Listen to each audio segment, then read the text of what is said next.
Well, I visited most of the detention centres in Australia, even the more remote ones like Christmas Island and Curtin, and definitely the conditions on Nauru were shocking and far worse than anything I've ever seen.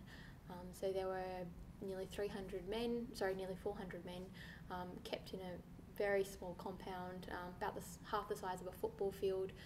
There was no nature in the compound, there were no trees or bushes or greenery. It was just a surface of crushed rock.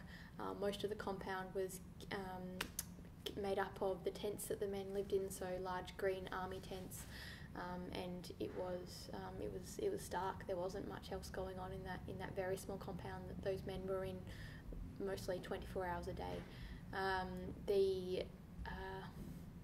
The heat, I guess, was extreme, and it's really hard to explain such high temperatures, and more than that, the extreme humidity that really made those conditions even more unbearable.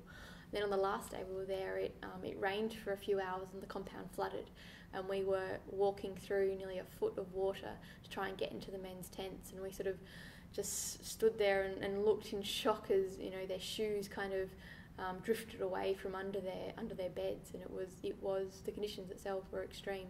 But despite all of that, that wasn't the worst thing, and that wasn't really what the men complained about or talked to us about the most.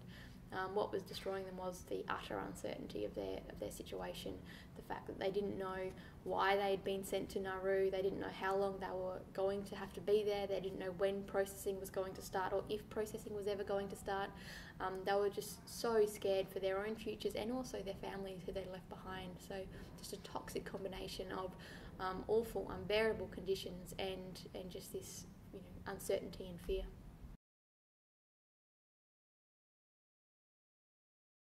We're really, really worried about the conditions on Manus Island and do hope to get there soon. Obviously, on Manus Island, unlike Nauru, there are children. There are over 30 children who are kept there.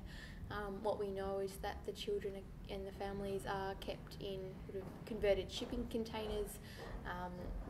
Some do have doors. We're hoping that they all have doors by now. They have open windows. There's no curtains on the windows, so there's very little room for privacy.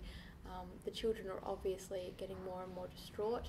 This is not being helped by the fact that there's very little separation between their compound and the compound where the single adult males are kept.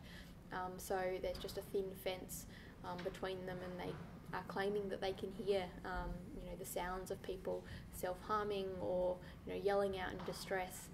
So it's just really no situation for any child to be put in.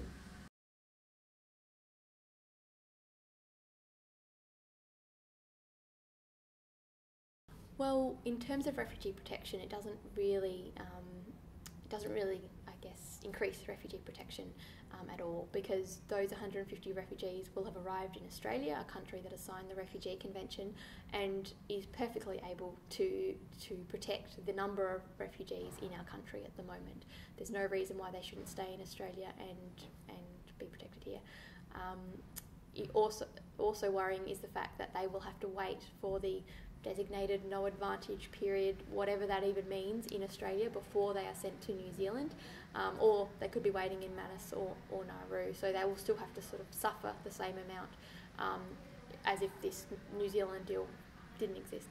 And finally, we know that the 150 refugees will actually come out of New Zealand's existing 750 person quota for refugee resettlement. So what this will really mean, the only practical outcome, is that 150 people around the world in places like Pakistan and Malaysia and Africa will miss out on resettlement to New Zealand.